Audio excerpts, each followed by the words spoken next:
There are so many. There are so many needs in our province. There are so many places where these trust funds and the revenue in these trust funds could go that I think a number of things would happen if this amendment were to be supported. One thing would be that the reputation of the Liberal Party of Nova Scotia, which we all care deeply about here on the official opposition benches, would be restored. And the other thing is that people would benefit tangibly because there would be revenue to support more of the needs of people in the province. Mr. Chair, on some level I understand why it's difficult for members of the Liberal Party of Nova Scotia and my colleagues in the Liberal caucus here in this legislature to support this amendment and to give up those revenues. But I have to say I don't understand what's in this for the government. And I particularly don't understand what's in this for the government and where the government are coming from, given that in December of 2002, the Minister of Finance issued a press release. So the current Minister of Finance, I think at the time he was Minister of Justice, issued a press release where he certainly called into question the continuation of these trust funds. And as you will recall, Mr. Chair, I tabled that press release at the Law Amendments Committee. The same day, coincidentally, the Minister of Education in the government at that time, who was the Honourable Jane Purvis, she also issued a press release also calling into question, and I don't know what was happening around that time. It was in December the 13th, 2002 on those releases. But I suspect it had something to do with the fact that you had a fairly new leader leading your party, and the former member for Halifax Citadel, Mr. Danny Graham. And perhaps the members of the Ham cabinet were trying to engage him into a debate about what his intentions were around the party trust funds. And I believe he did make some comments about how he would or would not be using those funds, but the matter never went any further.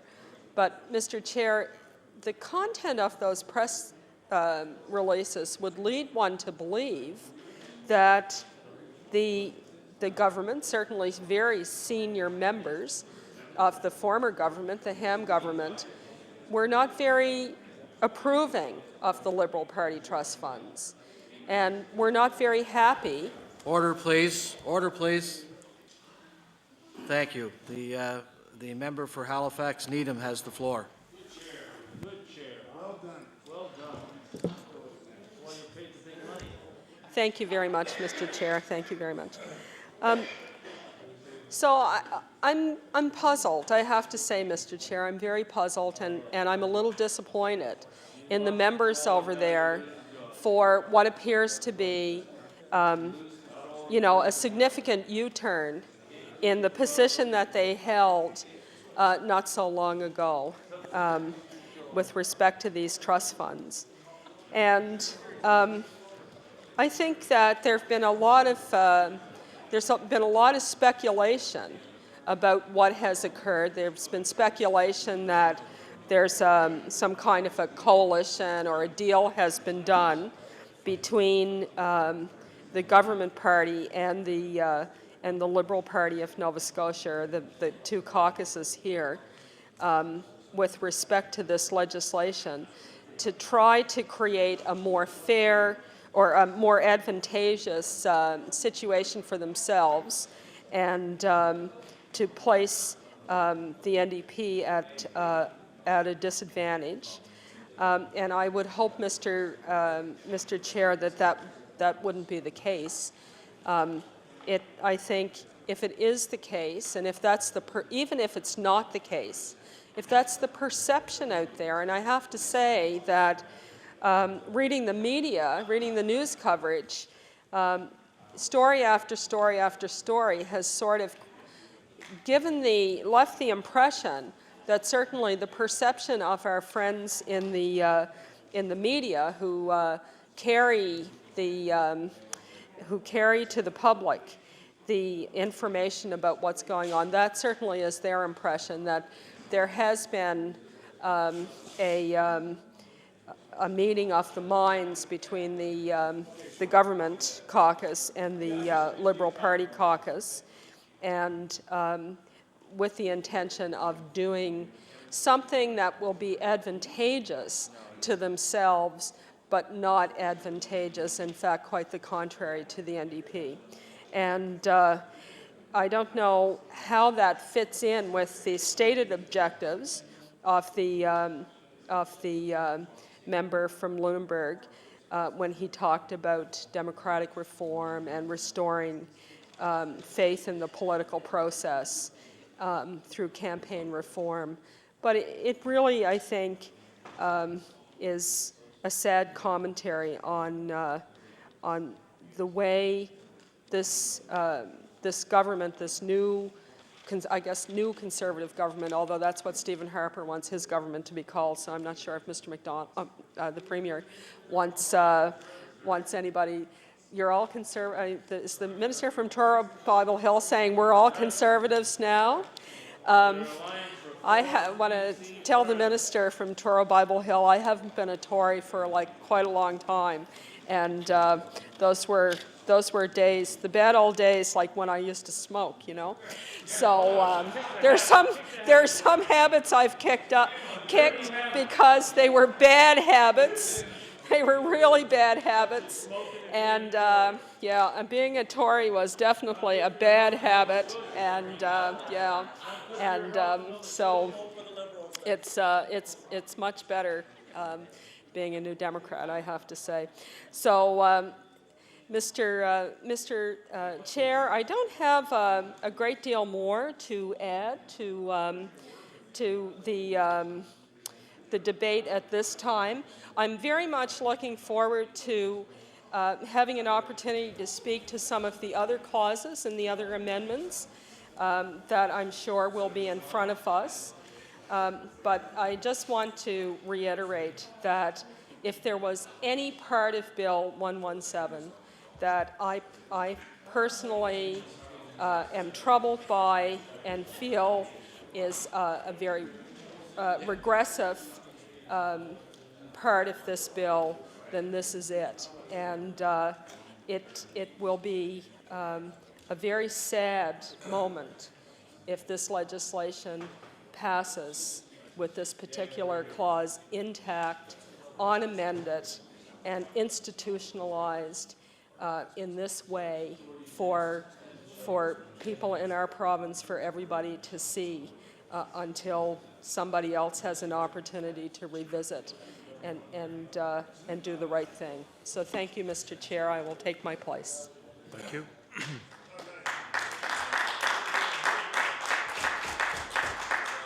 The honourable member from Cape Breton Nova. Thank you, Mr. Chair. Mr. Chair, again, it's an honour to rise in my place to speak today on the amendment to this bill, Bill 117 amendment. I think it reads, held assets are property of Her Majesty and the right of the province. Political trust funds, Mr. Chair, have long and largely been I guess the distasteful part of history and politics is how trust funds were once described about, they serve a wide variety of purposes, Mr. Chair, and what happens is that how they came about of getting these trust funds, Mr. Chair, and what I say is that, you know, I think back in December of 2001, the amount of the trust fund was something like $3.4 million. And I identified, I think, that they washed $1.3 million of this trust fund. But this dates back to, 1983, and influence peddling trial as the money was raised illegally from liquor, kickbacks from liquor companies.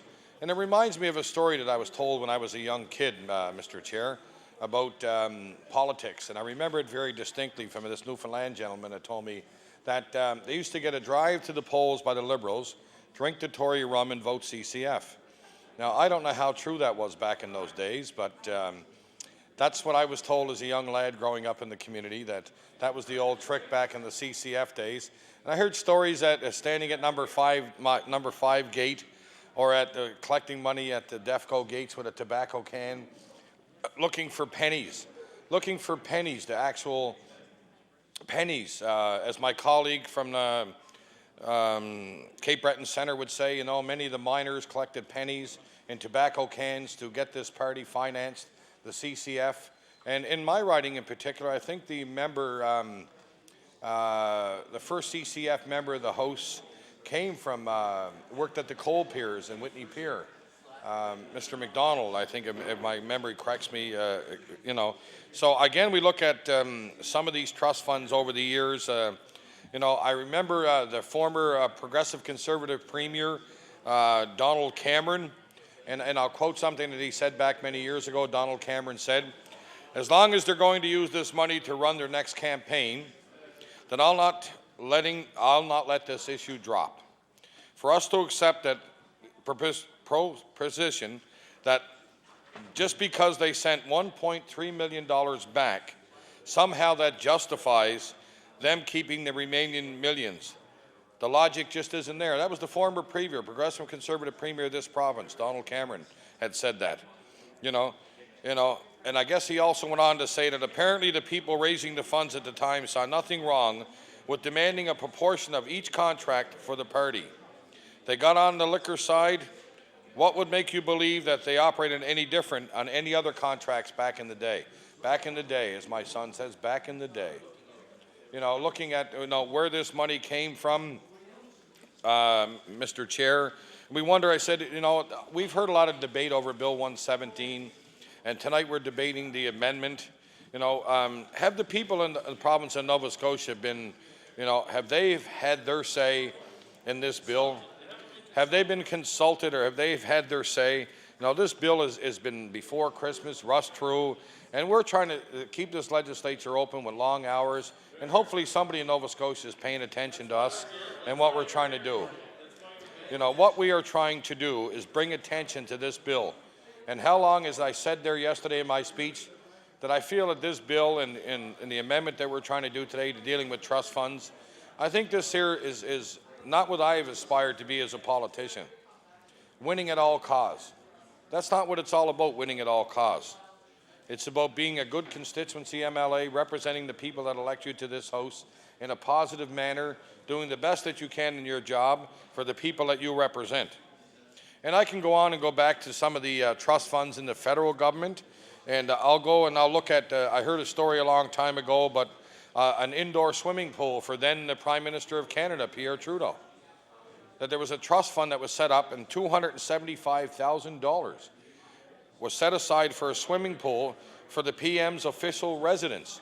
Here was a man that was a multimillionaire, having a fund set up to put an indoor swimming pool, an indoor swimming pool. I think at that time that they said that the Prime Minister at that time was never told how much are identified the donors of each who were at that time were said to have donated $100,000. I mean, what sense and common sense to donate money for an indoor swimming pool,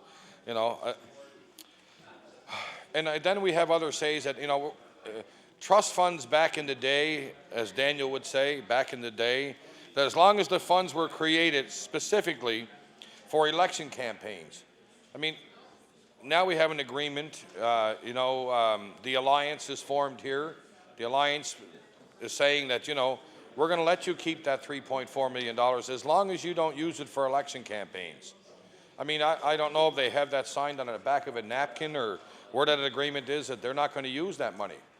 Where is that, it's stamped in blood, or where is it said that we are not going to use that money? Trust funds. I'll give you another quote from a well-known Sydney resident by the name of John Abbas, who was the former president of the Progressive Conservative, the Tory party, John Abbas, that all the tainted money, it was all gathered in the same manner. If they were going to do anything, they should have given it all up. There's John Abbas, who I respect as a well-known businessman in my community all my life, and has done a lot for his community all his life, you know. But I mean, then the Liberals borrowed $1.8 million of that trust fund to fight the 1998 election campaign. Was that fair? No, that wasn't fair. They borrowed that to fight the campaign, you know. In 2000 and 2001, the party supported changes to the party's constitution to allow freer access to those funds. So they changed that so they'd have freer access to do what they wanted to do. But yet we hear today from the Alliance that they're not going to use that money for an election campaign. So we are to believe here, as we sit in this legislature, that that money is not to be used for a campaign, you know. I mean, you know, at their recently, I think it was last year in April, at their, the Liberal Party had their annual general meeting like we all do, and the party, they voted to allow the party to draw $500,000 from the trust fund to pay off the 2003 election bills, and to draw up to $500,000 to fight the next election campaign. That was 2003. I mean, should that be allowed? I mean, doesn't it send out wrong messages to young people and other people that want to get into politics, to aspire to become a public official, to say that, you know, we know there's allegations around this trust fund. We know where this trust fund came from. But we say, you know, they took $500,000 to pay off their debt for the 2003 election campaign. Now they're telling us it will no longer be used for election campaigns. We're going to use it for other stuff. Well, what other stuff are we going to use it for? You know, what other stuff are we going to use it for? As far as I'm concerned, the money should be turned back over to the province. Or they can decide themselves, make a good decision themselves on what they're going to do with that money. We have so many people out there that are in need. We have seniors, we have young people that are in need. They're in need in hard times. We heard today from the agriculture, the pork industry. They should donate that money to the pork industry. And I know the Minister of Agriculture would agree with that. That would be a perfect spot for that money. All that money could go and help save the hog industry. I mean, that's where it should go, back to the Crown. They should stand up, and they're saying, their members got up today and said, you know, we know we're not doing enough as a government, to the government, that we're not doing enough to save the industry. I say donate the money from the trust fund to the hog farmers. There's your problem solved. I mean, they can stand up in here and do that. That would be the proper thing to do, to give it back to the taxpayers of the province of Nova Scotia, where the money was allegedly taken from, on beer contracts. On beer contracts. Like I said, you know, listening to old CCFers in my riding, and I think of Mike and Agnes Chipback, and I mean, they were CCF, you know, they would get a drive to the polls by the Liberals, drink the Tory rum, and vote CCF. That's the way it was down there. That's simply a way of life in there, you know. But I mean, you think about, you know, how this came about, like how they get this, how they came about. There are 678,000 registered voters in the province of Nova Scotia. In the last campaign, only 406,000 voted. Why are people not showing up at the polls? Why are people not showing up at the polls? You know, are they going to show up now because we're going to get, all of us in here are going to get $1.50 a vote? So they can punish each and every one of us in here by just not showing up to vote. Just not showing up to vote, to say, look, you know, I'm tired of politics. There's never been a good politician. How many times we've all walked through and look, and I'll never vote again because you're no good, and any politician is no good. There's good people that, you know, there are exceptions. There's exceptions in this room as I speak tonight. There's good people in this room. There's all kinds of good people in this room, you know. Well, yes, I'll try to name two tonight, but I'll think about it while I'm talking here this evening. So, you know, my colleague from Timberlea Prospect is probably at the top of the list. So, there's, you know, one of the most honest and honest persons that I've met since I've been in the legislature. So, I mean, you know, and we do have good people in this legislature on all three sides of the floor. You know, we all came to this. We didn't all get elected to come in here and do the things that we've been doing this week. We got elected to make lives better for the people that we represent in this legislature. You know what I mean? People have lost faith in politicians. You know, we're all no good. You know, I remember when I first ran, and I said the only two things I ever had in life was, You know, one of the best things I ever have in life is being honest in my word, and give somebody my word. That's all I ever had in life. When I got elected, I never had a suit. I never owned a tie. But here I am today in 2006, and I'm being in the category, the same old suit. My colleagues are saying this. No, this is actually a new suit and a new tie. So, you know, well, thank you. You know, people feel that nothing has changed. Nothing has actually changed. It's the same old, same old. When you knock on the door, no, I'm not going to go vote because you're no good. I mean, I did not get into politics for people to tell me that I was no good, I was dishonest. You're all the same. I've never seen I worked a lot of jobs in bartending. I worked at Sydney Steel. I worked at Purity Bakery. I worked all kinds of jobs in my life. You know, but I never took that much heat as I do today to say you're all the same. I find that, you know, we're all the same. You're all no good. I mean, how many times have I heard that? And that's not true. You know, it's the stigma of politics, you know. So if you had a young fella today, you know, it's like when you were younger and you wanted to go to a steel plant, you know, and you wanted to go to work and your father said, you know, how many guys never went to the steel plant, they went to university? Issues like this around the trust fund. You know, issues like this that taint all of us with the same brush. You know, the same brush. But I also like to say, you know, I've heard it earlier today, that there's a liberal leadership race coming up at the end of April. There's a word out here, there's a liberal leadership coming up at the end of April. So I challenge the new leader of that party, the third party, to stand up after the election and becoming the leader of that party. Stand up before. You know, stand up before, stand up afterwards, stand up tonight, and tell the people of Nova Scotia that they will donate that trust fund to a worthy cause. I've spoke of one earlier. There's all kinds of things where that money could go. You know what I mean? What kinds of things, for example, You know, Gordy? 83% of the seniors in Cape Breton live in poverty. 83% of the seniors in Cape Breton live in poverty. Wouldn't that go a long way to helping those seniors in poverty all across the province of Nova Scotia? What about affordable housing for people with disabilities? You know, could that money in the trust fund be used for affordable housing? Could we not build units? I mean, you know, at first we had 1,500 units, then it went down to 850, and it realized now that it's 570, then really I can't tell you where it's at. Because, I mean, I got a letter over the holidays saying that, you know, proposed, I mean, so I don't actually know physically how many of those units, but could that not be used to build affordable housing for seniors? What about you know, youth? What about youth? why didn't we not get the electoral commission involved in this bill and in this trust fund? Why did we not ask them for their advice? You know, why have we not asked them to step forward and say, you know, what should be done? Ottawa has done the right thing here. Ottawa has done the right thing. Corporate donations, union donations, a percentage of $1.75 in the feds, I think $1.50 for us. They've done the right thing. But I mean, they've all started out at zero. Why should we give those guys $3.4 million to do what they want to do with? I mean, the late Piercy Pinky Gom, a great progressive conservative MLA, a World War II veteran, a prisoner of war, would be upset about giving those guys $3.4 million. It's unheard of. I mean, I just quoted earlier, you know, the former Premier, Donald Cameron, the party president, John Abbas from Cape Breton, stating that they just can't believe. You know, I admired Piercy Pinky Gom growing up as a young man in my neighborhood. Admired him immensely. He was an honest, dedicated politician. He did his job. Somebody that I could be, I feel proud of standing here, knowing that I stand in the place that he once did his work in. A great man, a great politician who loved this community. Piercy Pinky Gom probably paid more out of his pocket for the people that he represented. He always paid and always took it out of his own pocket half the time to people. Piercy Pinky Gom was a great MLA for Cape Breton Nova. And then after that, we had another great MLA for 32 years in the history of the elections. 9 times elected in the province of Nova Scotia, 32 years. That'll never be matched by anybody in this modern time. He was the best constituency MLA ever in Nova Scotia, if not country of Canada. He knew what the people of his riding wanted.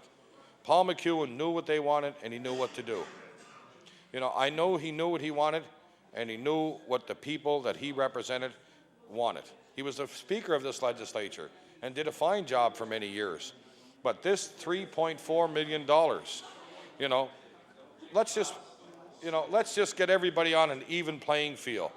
Let us all, like when we have a game of baseball and the umpire says play ball, the score is 0-0. When the football's kicked off, the score is 0-0.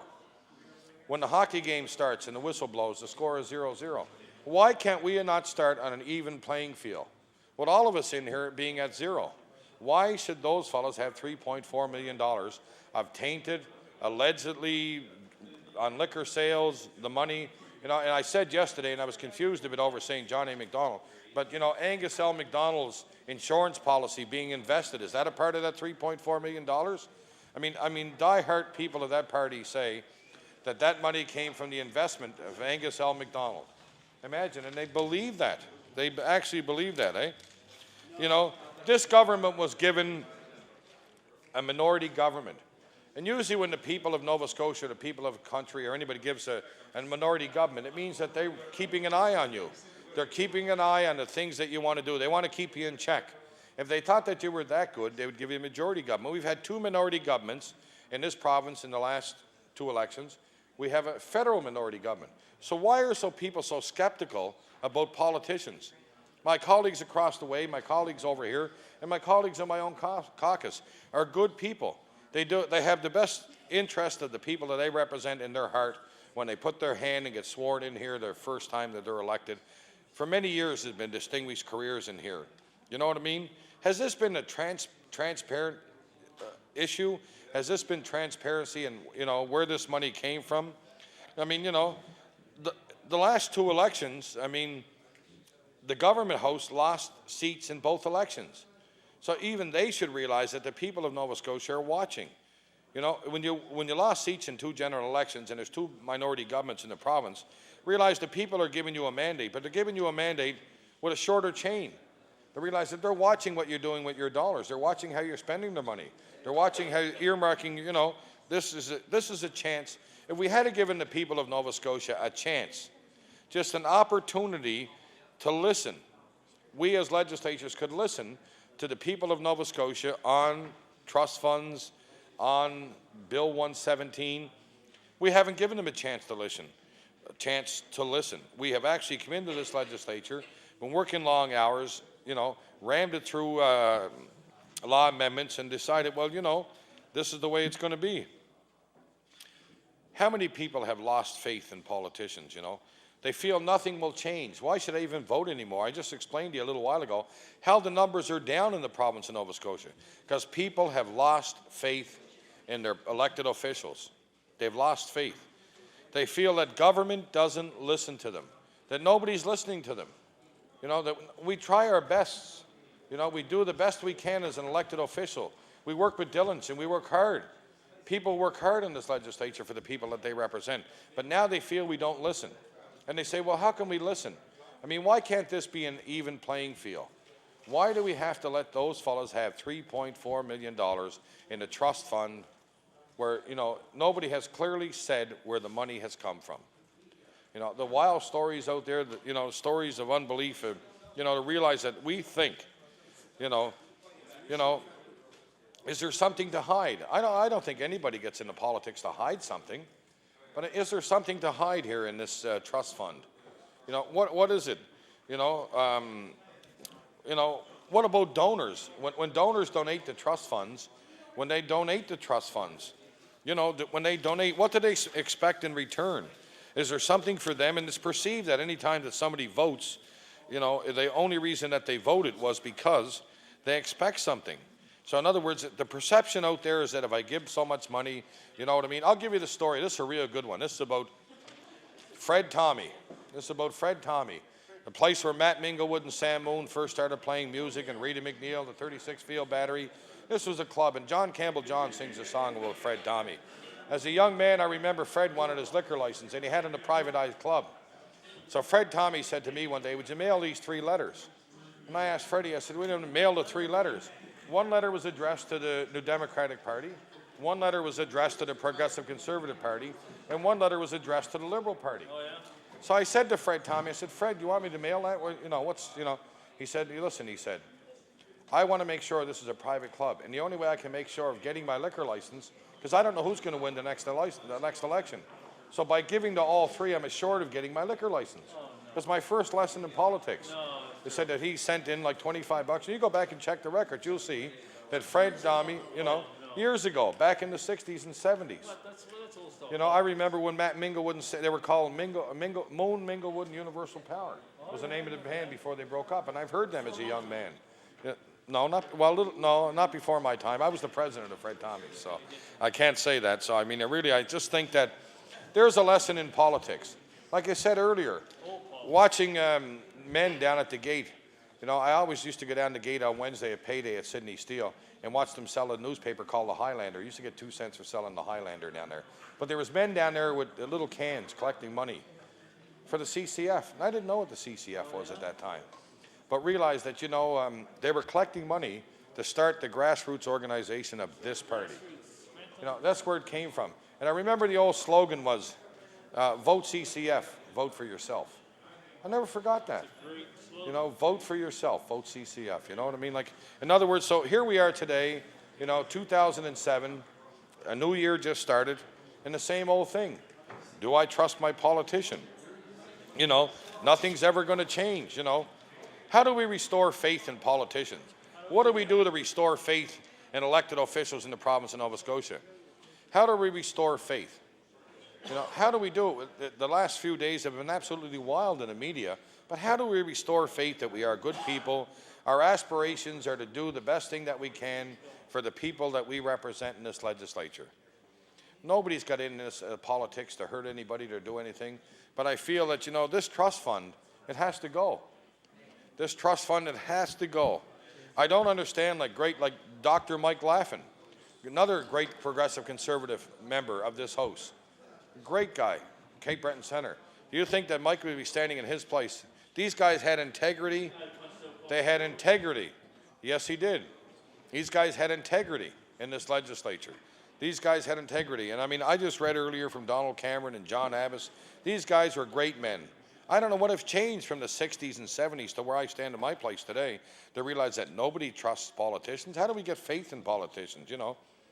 You know, did we have time to consult our constituents on this? You know, did we have time to actually look at the people that elected us? You know, did we engage the voters in this bill? Well, we haven't engaged the voters in this bill. You know, we need people to be, in politics, you need people to be a part of the process. By communication, by getting people involved. It's like when running youth programs, you always say, you know, how do I know what's best for the youth? I mean, I'm not a youth anymore. So what I used to do was all the programs that you provide are youth-driven. You know, I'll always be young at heart. But I mean, you know, I just think that, you know, people have to realize that we need a process. We need a process where we can say that, you know, people don't look at politicians as being no good. That's not fair. I mean, paint it with the same brush that all yous are the same. My God, I hate that when I'm out walking around in my riding and people say that we're all the same. There's 52 members in here. Nobody's the same. We all have different morals and values and things that we like to do in life. But I think we all have the right thing in our hearts, is that we want to provide what is best for the people of Nova Scotia, the people of Cape Breton Island, and the people of Cape Breton Nova. Political trust funds, they're tainted. They're just, you know, I mean, what are the people's role? What has been the role of the people in this Bill 117 and trust funds? There's been no role. There's been no input from the electors and the people of Nova Scotia, you know. How can we, I mean, you can see by the way this bill is being rammed through, we don't have any time to turn this around. You know, sometimes in politics, all that you have in politics is time. That's your collateral. That's your money. That's your collateral. Time is all we have. And when you're in the opposition in government, whether it's federally, provincially, or whatever, all you have is time. That's the only money you have in your bank is time. So we stand in our places, you know, taking up time, hopefully that people are listening and saying that, you know, that trust fund should be turned over to, you know, the government. It should be turned over to the government, and the government should come back to this legislature and report to us that we're going to do so much with the senior citizens, we're going to do so much with young people, we're going to try the best we can to curb crime in the province, we're going to try to do the best that we can to, you know, I don't know, the fundamental rule of democracy. I've always heard that quote from 1,000 different people growing. The fundamental rule of democracy is to do what you can do to make the lives of the people that you represent the best, eh? You know, I mean, I wonder, you know, like, the government, you know, I don't know, trust funds, it just, there's so much been written about trust funds, so much negativity about trust funds, so much things in, assets. I mean, trust funds. Who's going to drive? They're saying that, well, we're not going to use the trust fund. Well, I just said to you earlier that they took $500,000 out of that trust fund to pay off their 2003 election campaign, and took another $5,000 out. At their AGM, they voted to do this. I mean, how do we, is this bill, will this affect, the conduct of Nova Scotia, politics for another generation or for generations to come? Is this bill going to go down into history as saying that, we've affected generations and generations of political people that want to get in political life and do the right things in their lives? Is this going to affect the way of life for our generations or people that come behind us in this legislature? Is this going to affect the way that they do their job? The bill, as far as I'm concerned, has been poorly thought out and rammed through. Poorly thought out legislation is not why we are here. We are here to do the best that we can do for the people of Nova Scotia. We have to come up with good legislation. And as far as I'm concerned, this trust fund, Bill 117, is one thing and one thing and one thing only, is that we're telling people and young people that this is the name of this game, and the name of this game is a win at all cost. That's not fair. It's not about winning at all cost. It's not about kicking somebody when they're down. It's about being fair and on an even playing field. That's what it's about. And this is not fair, and this is not an even playing field. I mentioned earlier some of my colleagues that have gone before me on all sides of the party, and say to myself, how are they doing? How are they doing this? I mean, how are they doing this, and why? What is the hurry? Is the hurry because, like it was said earlier, here's the hurry. You get to keep your trust fund. We'll let you have to keep your trust fund. You let us pass our budget in the spring, but and these guys say, well, you get the budget in the spring and get it over with before April, and then everything's fine, everything's fine. I mean, is that, the alliance is here. We know the alliance is here. The alliance between two parties, but to allow the other party to keep that trust fund. I agree with everything else that's said in this bill. No more union donations, no more corporate donations, but the trust fund must go. It must go. It should be given back to the government. And I'm sure, I'll guarantee if that party gives that money back to the government, and wherever they spend it in a needy way, would be the best thing that could happen in this bill, is to get rid of it. Let's start out the game 0-0. When the Montreal Canadiens play the Toronto Maple Leafs, when they start the game, it's 0-0. In a football game, it's 0-0. Why are they giving them $3.4 million to start the game with? Unfair, unheard of in the history of this province. Unfair. Unfair. People have worked many generations before us came to this legislature. I mean, you read about the history of this legislature, and they're having, pistols out on Hollis Street, or pistols out in the backside here. I mean, I think it was Justice Halliburton's son actually had a duel with Joseph Hall over responsible government. This is not responsible government. This is not. This is about, kicking one party when they're down. This is about winning at all costs. This bill is doing nothing for the province of Nova Scotia.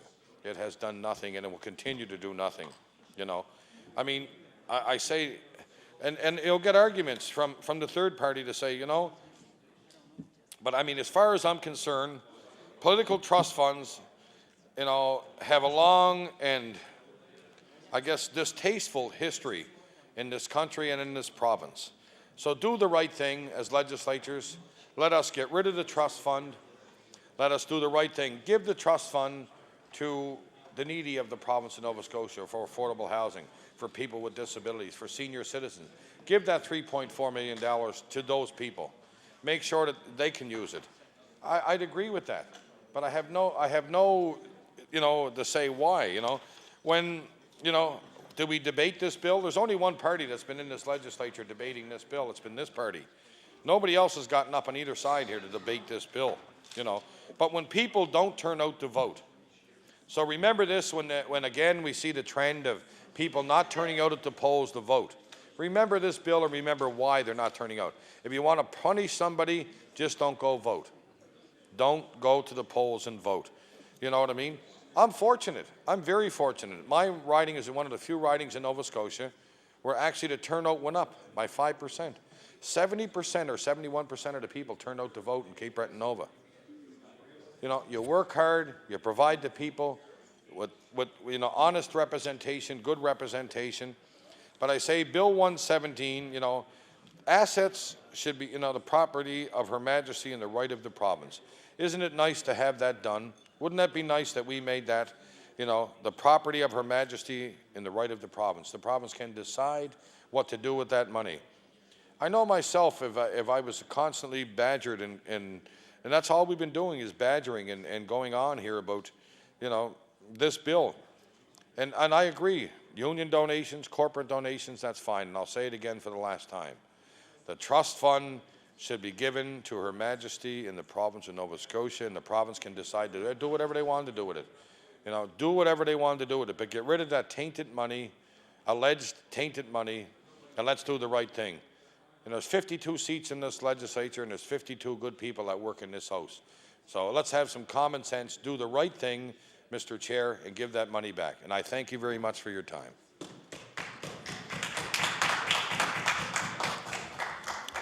Thank you. The honourable member for Halifax Atlantic. Thank you very much, Mr. Chair, and I appreciate the opportunity to speak to this again. I'll try not to create too much of an echo this time. However, I'll echo myself again in saying, here we are in an emergency session, and this alone is a problem. It's too bad that we're here. It's too bad that the House has been called into session to deal with this financing bill as if it is an absolute emergency, as though the parties are in fact bleeding to death, hemorrhaging if they don't get their infusion of public cash before January the 1st or January the 15th, if not possible. However, right now, we're just at the triage part of it. We're going through the amendments.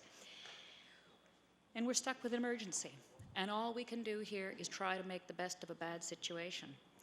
We've proposed a series of amendments so far. We've tried banning corporate donations, and we've tried banning union donations, but there are no takers. And actually, it's not very surprising. When you look at the donation lists that come for parties, for candidates, and even for municipal candidates, when you look at the fact that the participants in municipal elections, the people who are elected by individuals who are technically, who are simply the residents of given neighborhoods, who are not voting for a party to govern the province, when you look at the fact that the people who make the contributions to municipal candidates are, in fact, in many cases, more than 75% corporate entities, and a good number of them come from outside the province, then it's not surprising that corporate donations and union donations are not being banned at the party level, if they can't even be banned at the municipal level, where it makes the most sense. And I wish that being here in this emergency, we were dealing with all the many wounds that have been inflicted on the democratic process over the last few weeks since this was first introduced. But unfortunately, we're not. All we're doing is looking at the great wounds that have been inflicted on party finances, presumably by the vicissitudes of elections over the last little while. So now we're down to one of the last bastions. It's the question of held assets. I have to say, I wasn't paying an awful lot of attention back when the whole Liberal Trust Fund scandals came up. Maybe the reasons I wasn't paying attention were some of the reasons that a lot of Nova Scotians aren't paying any attention today. I was at home with small children. I was cooking, I was cleaning, I was washing. I couldn't actually afford to go to work because the kind of job I could afford to get didn't pay enough to cover the cost of childcare for 2 children, because I had 2 children. So I stayed home, and I'm not sorry about that. I learned a tremendous amount. I learned a spectacular amount, but I was not learning a great deal from the outer world, and I wasn't learning a great deal from the political world. Couldn't afford to subscribe to the newspapers. Used to go out to work at night once my husband got home, because at least there'd be somebody at home with the children, and I could work a night shift, and at that point I could afford to work. And I heard just a little bit when I was at work about the whole trust fund thing that was going on, but not as much as I probably should have. And I can't get back that time. I can read as much as possible, but I don't think I'll ever be able to recapture the emotional climate that was out there, because obviously there was a lot of damage done to the belief in the electoral system that the people of this province have had back at that time. And it feels as though we're seeing old wounds opened when we go back here and we look at the question of the held assets. So I knew so little that I have a very slim understanding of held assets, and I have to look at the definition in the Act. and it says that the held assets that can't be used is simply those things that were held in trust for a recognized political party before July the 11th of 1991. And that doesn't really tell me what I need to know. It does not tell me how that money got into trust. It doesn't tell me how such money will never get back into trust after July the 11th, 1991. It doesn't tell me what we should be looking out for as participants in the electoral process, as individuals. It just doesn't tell me what I feel I really need to know. What's wrong with assets held in trust? And what's wrong with using them for these particular purposes? It would appear that the problem is not when they are spent, not that they are held in trust, but how they ever got there in the first place. How did those assets get there? And from what I've heard, the assets that are the big problem, the assets that can be handed over now, are ones that came from corporate donations for the most part. They came from the hands of people who wanted to do business with government. Why did they want to do business with government? Probably because it was a lucrative thing to get a government contract. And what makes me so nervous with my really slim understanding of the electoral history of the province, with my really slim understanding of what's so bad about a held asset, what really makes me nervous now is how do we know that lucrative government contracts aren't still, in fact, funding political parties? What kind of an assurance do I actually have that the money paid by taxpayers to corporations doing business with the government, that that money, once it leaves the taxpayers' hands to government, isn't in fact finding its way back out to a narrow section of government to one of the political parties? I don't have any such assurance.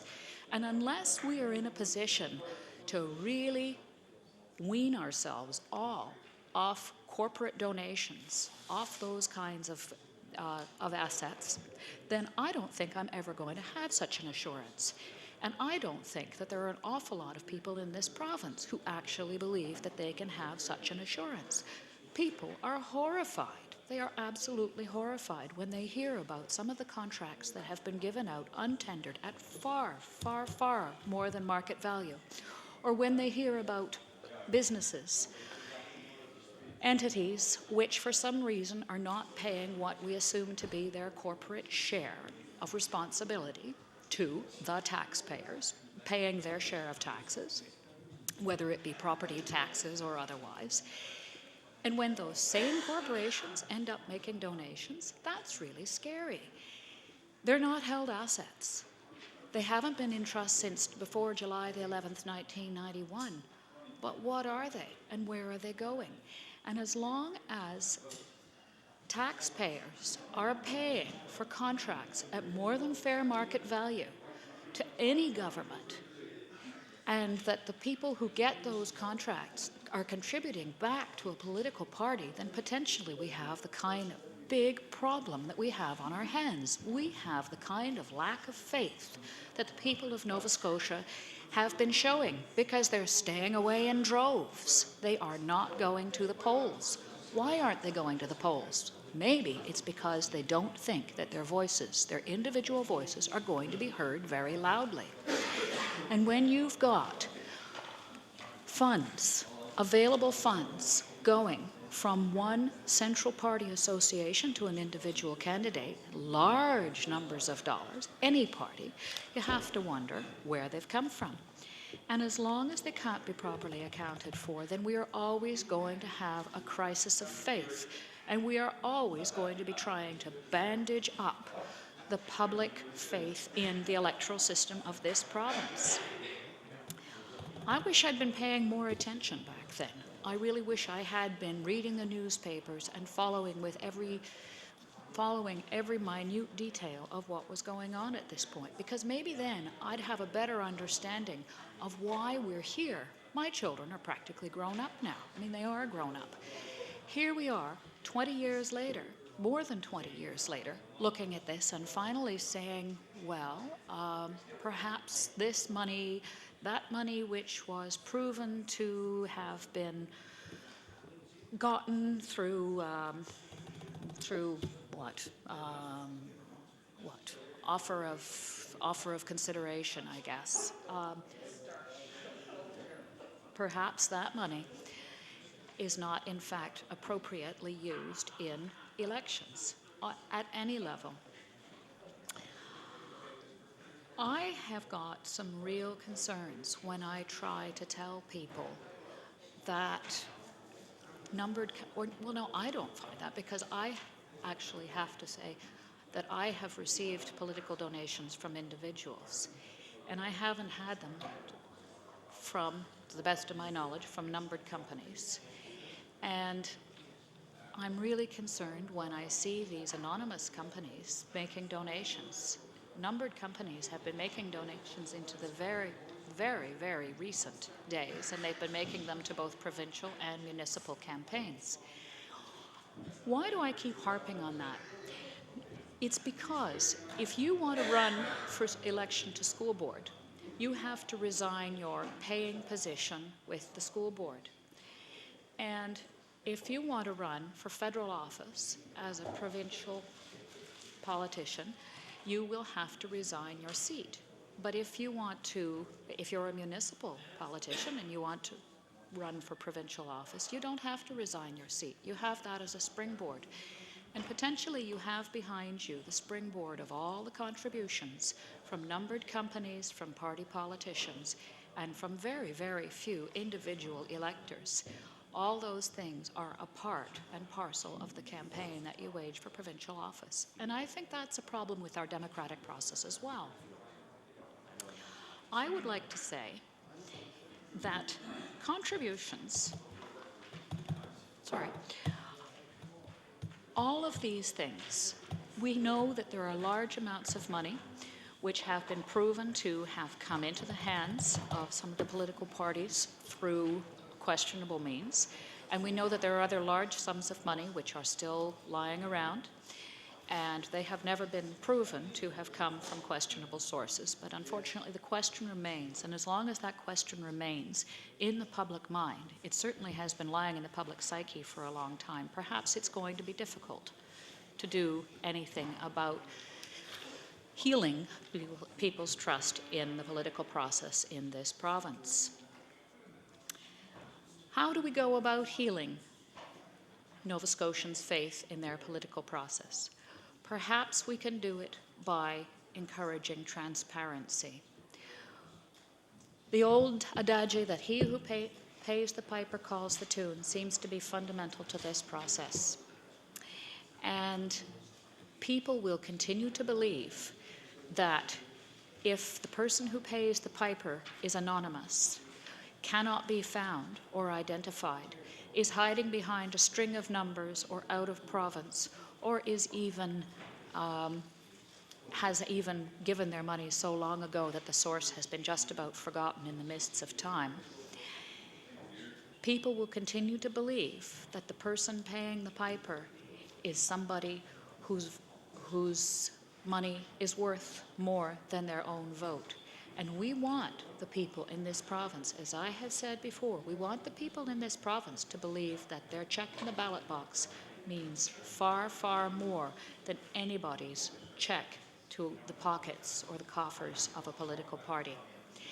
And until we can reassure the people of this province that that's the case, they're going to keep staying away in droves. And as my colleague has just pointed out, they're going to actually have, as a result of this bill, a very specific way of punishing the elected representatives, or the parties, sorry, not the elected representatives, but the parties, simply by denying them the funding that comes as a result of their vote.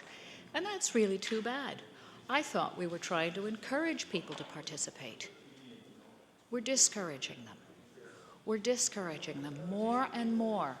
The longer this debate drags out, and the longer the resistance to the concept of individual responsibility in the electoral process, as long as that concept is resisted forcefully by sheer silence, by like a child sitting on the floor refusing to move, as long as parts of this legislature refuse to see that kind of change made to the political process, as long as people in this province watch and hear nothing but deafening silence from all the attempts being made to reform the political process in such a way that it can eventually be a whole and sound and healthy political process, then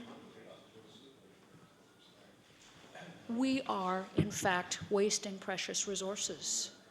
And the precious resource that we are squandering, that everyone is squandering, is public trust. I talk a lot about obsessive consultation.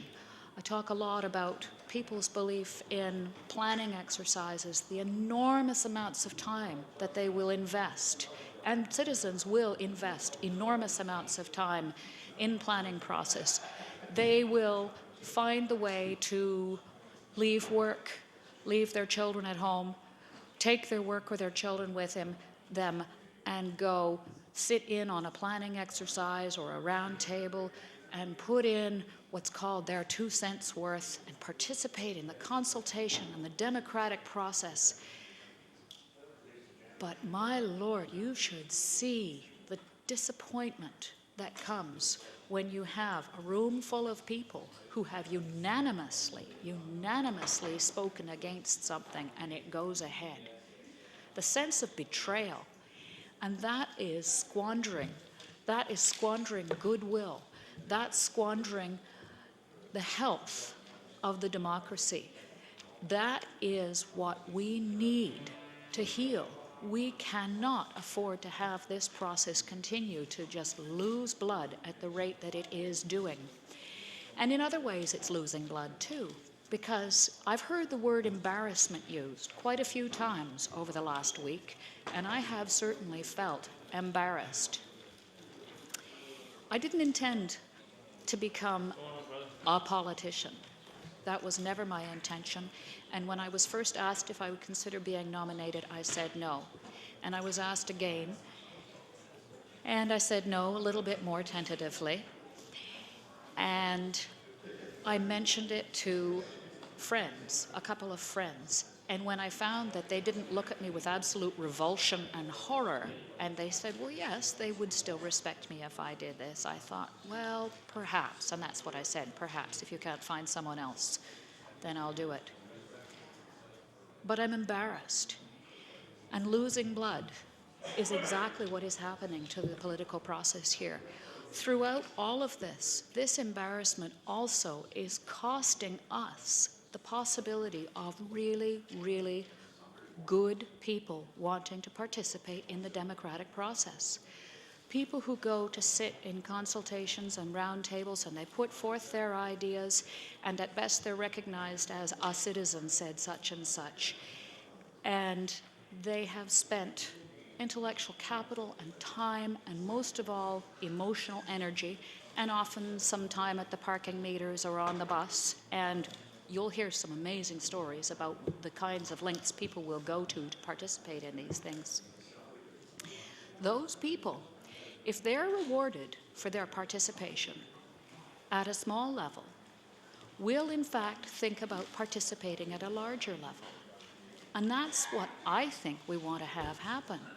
We don't want, at least I don't want to be part of a process which says that the voices that have been heard the voices that have spoken have not really been heard. They may have been recorded, but they haven't been heard. That's embarrassing. And right here, right now, that's a lot of what we're saying, is there's deafening silence greeting some of the voices which are speaking. And they are the voices of people who say, in the street, and at the Law Amendments Committee, which is something we are very, very privileged to have in this province, they are the voices of people who are saying this is the wrong way to reform a political process. Are we listening? Some of us are. Probably the majority of us aren't. And that is a great, great shame. And, you know, whatever kind of an ambulance is going to come and restore Nova Scotians' faith in their electoral system and their hopes of being heard when they have a dream for their community, for their family. Whatever kind of an ambulance that's going to be, I don't know, but I'm pretty sure it's eventually going to come. Because people do tell me, they do tell me about the things that they would like to see a government do. And they're not the things that they see happening. Penny wise and pound foolish is what it means to be investing. To be investing time, money, energy, goodwill in entities who don't participate in the community as such. Penny wise and pound foolish. And very frequently, the individual members of this province are being asked to do exactly that, to invest in organizations. And often those organizations have absolutely nothing to do with the daily life of this province. It's a very depressing thing. Before I got involved in politics, I was very much involved in researching local history. And I was part of a local heritage society. And what I remember was that after I had been the president of this heritage society, and we did a couple of projects and so on, after I'd been involved with this for a couple of years, people began phoning me up about things that they wanted to be called heritage. It was about a pathway or a building or a school, things that were quite recent, but they really were very, very, very difficult to fit into the pigeonhole of heritage. What I realized after a while was that people felt there was a political vacuum in the area. They didn't think that they actually had a political voice representing them. And it was quite funny at times to hear the kinds of things that people would try to define that way. But it was sad. And I think we shouldn't be trying. I think we need to be looking at a formal political process which allows people to believe that their voices, as expressed in the vote that they have cast in the ballot box, are in fact going to be heard. And I've talked before about this obsessive consultation. I've talked before about the fact that when you elect a government, you are electing a group of people to represent.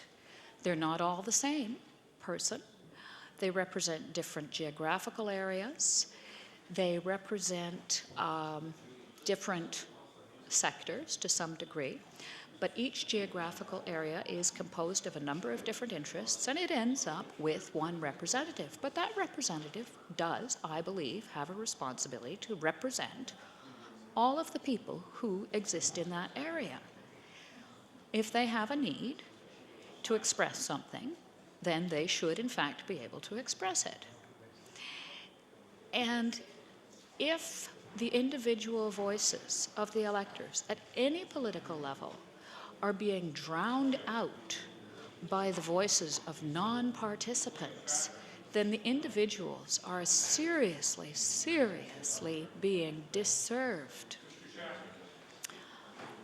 I want to be very sure that I am not any part of the wounding of the democratic process in this province. And that's why I keep on talking. And I think that's why my colleagues keep on talking. Perhaps it's boring. It's apparently very boring. But I find it very sad indeed that it can be represented that way. Because what really matters is not in fact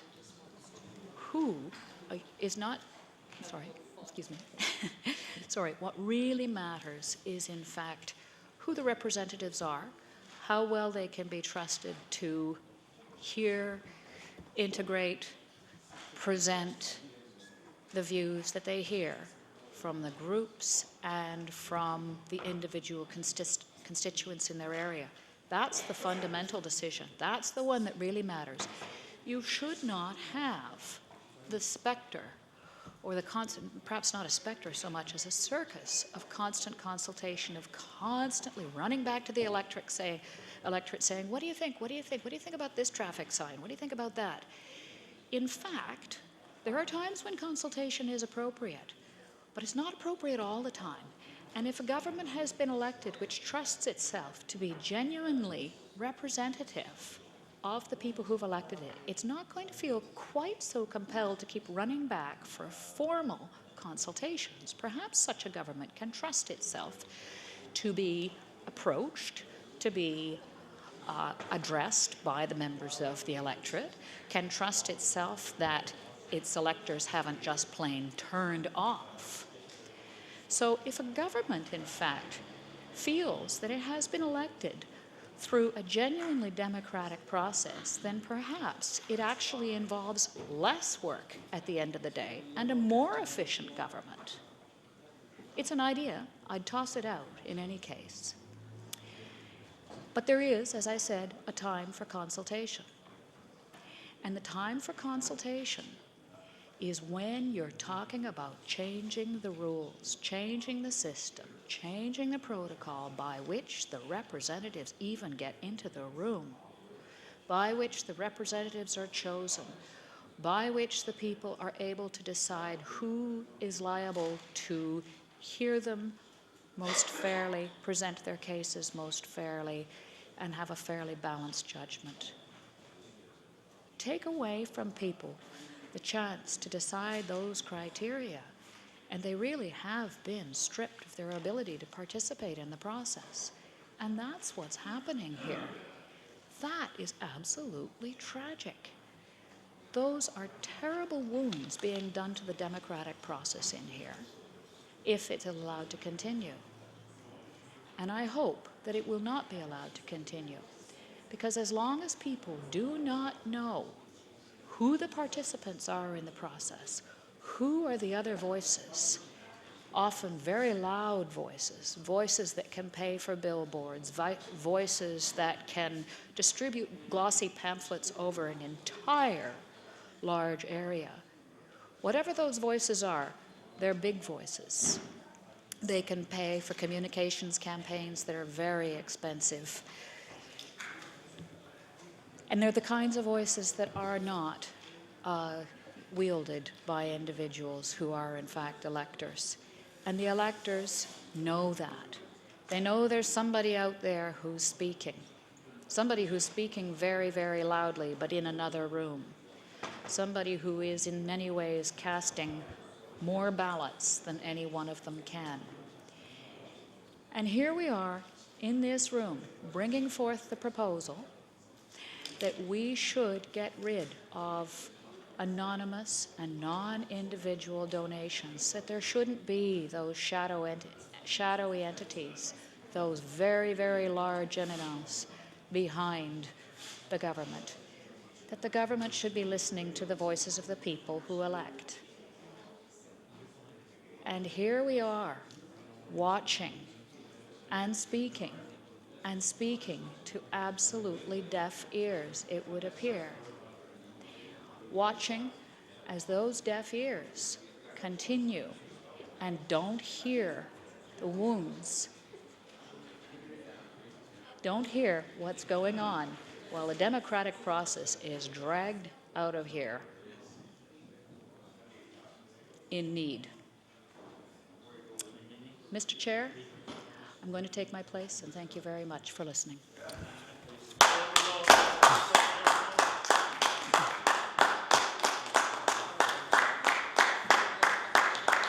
Thank you. The Honourable, the Leader of the Official Opposition.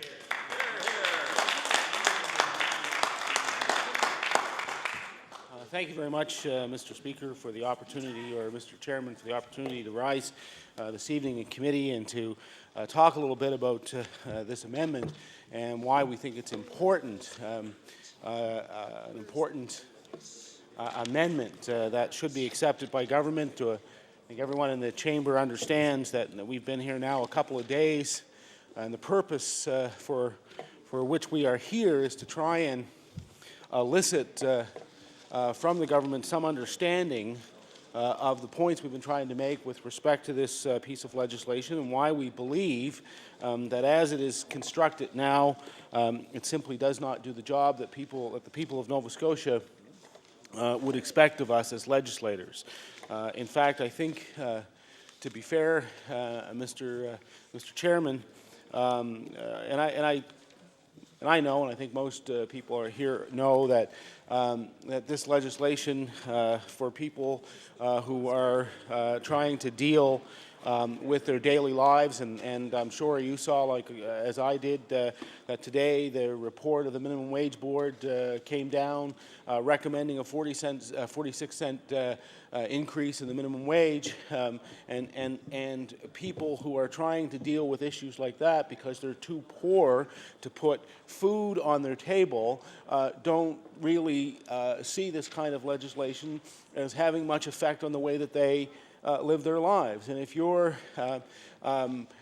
living in rural Nova Scotia and you have a parent who needs a bed in a long-term care facility, and you're struggling to try and look after them and to provide them with the services that they need, you don't maybe see this as being the most important thing on your agenda. And if you are a pork farmer in rural Nova Scotia and you're facing the fact that you may have to make an application to the loan board and ask them to advance you enough money to feed your pigs so that you can then turn the farm over to them and walk away from it, this piece of legislation may not strike you as the most important thing in the world. And we understand that. We understand that there are that there are many more things that government has to and should be doing. But the reality is that this government made a decision. They made a decision to recall the House and to bring it back for the express purpose of dealing with only one piece of legislation. They made the decision to come back to the House of Assembly and to bring back only this bill. Even though there are many other pieces of legislation that we could be discussing, even though there are many other issues that the government could be dealing with, this is the one that they have set before us in the House of Assembly, and our responsibility as legislators is to try and ensure that the piece of legislation that comes off the floor of the House is the best possible piece of legislation for the people of Nova Scotia, and that it governs the electoral process in the fairest possible way. And one of the kind of fundamental things about fairness is that if you treat individuals, or in this case political parties, who are situated differently in the same way, that is not necessarily equality. That is not necessarily fairness. In fact, there's an old legal saying that there's nothing so unequal as treating people who are not similarly situated the same. Mr. Speaker, and in this case, we have one party in the province of Nova Scotia that has access to a significant amount of money, millions of dollars in trust funds that, as a result of this legislation, they're going to have access to. And the question, and I don't think this question would arise if it were the case that, for example, this money had been left to the Liberal Party as a result of an estate or something of that matter. But that's not what happened in relation to these funds. In fact, and I know that this goes on. I know that there are people in the Liberal Party, that there are people who tell each other that somehow the trust funds that they have were somehow cleansed. They like to tell these little fables to each other, and they try to figure out, well, where did the money come from? You know, did the tooth fairy deliver it at some point in time in the dead of night? Did it arrive in a Christmas sock? Did they find it on Easter tucked behind the chimney somewhere? No, Mr. Speaker. They have no explanation for where this money came from. I assume they would think, Mr. Speaker, that it was somehow manna from heaven, something that fell to them, something that they now consider to be their right to have.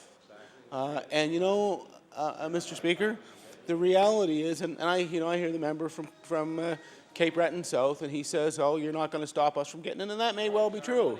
It may well be true that they have struck a deal in some manner.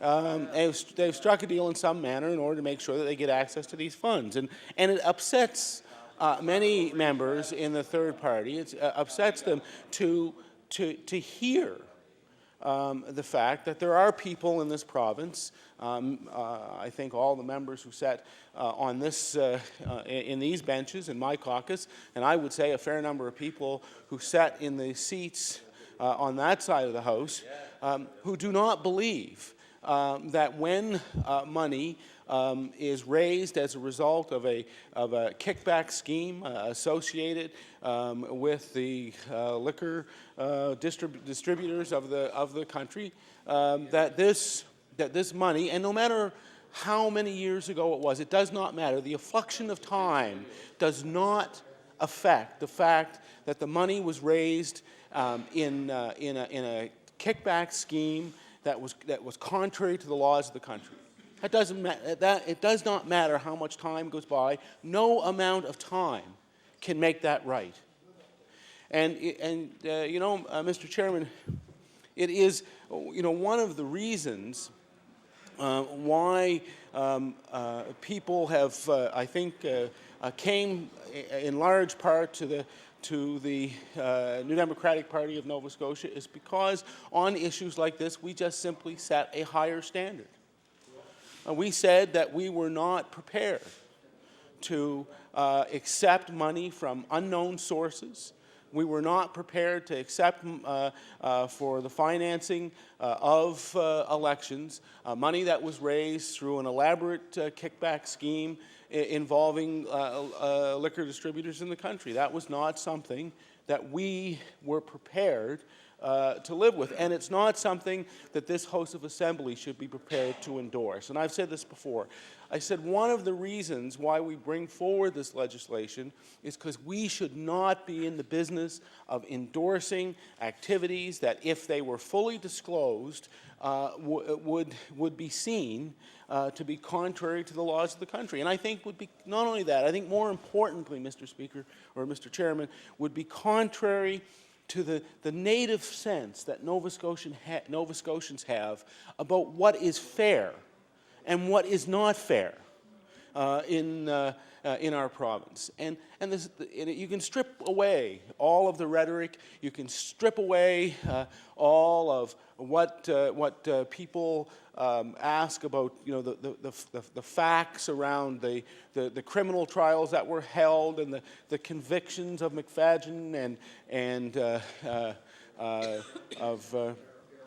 of Simpson and Senator Barrow and all of those who were involved in this scheme, and you can strip away all of that, and you can come to the very essence of the matter, which is this or is this not a fair way to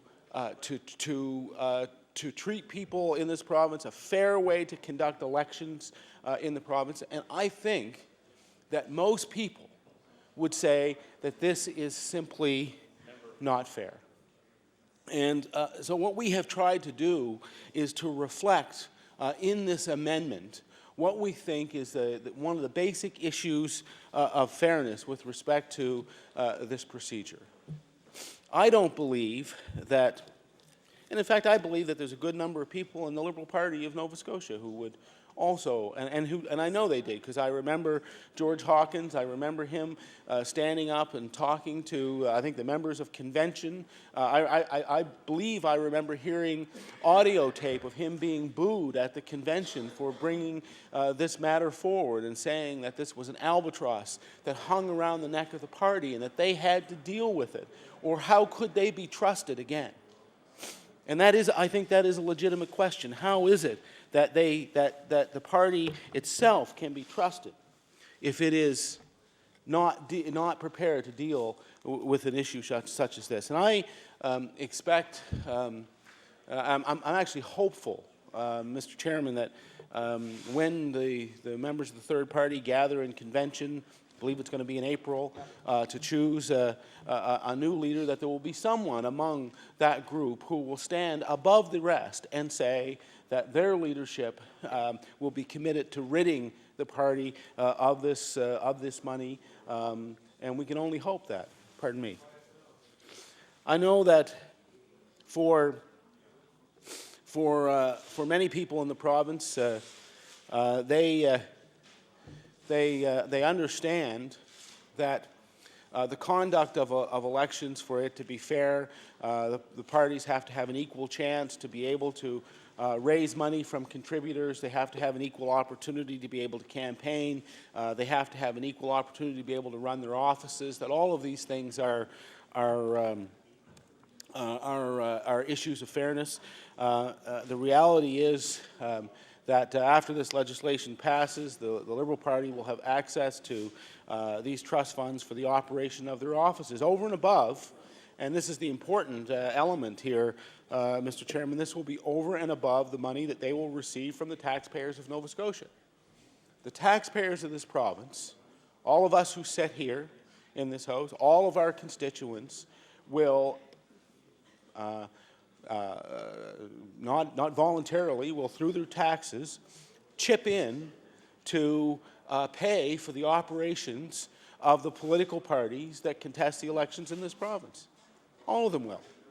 And I think that the quid pro quo on that was that the operations of the various offices of the parties would be operated with some notion of equality, with some notion of even-handedness in respect to their ability to raise funds, and we have no problem with the political parties. I think that encouraging individuals to contribute to public life, and if they contribute to public life by contributing to the political party of their choice, what they can, either through volunteer time or through money, I think that that's an important aspect of participation in our society, and I think we should be encouraging people to do it. We should be encouraging young people to participate, and we should be making it clear that it doesn't matter so much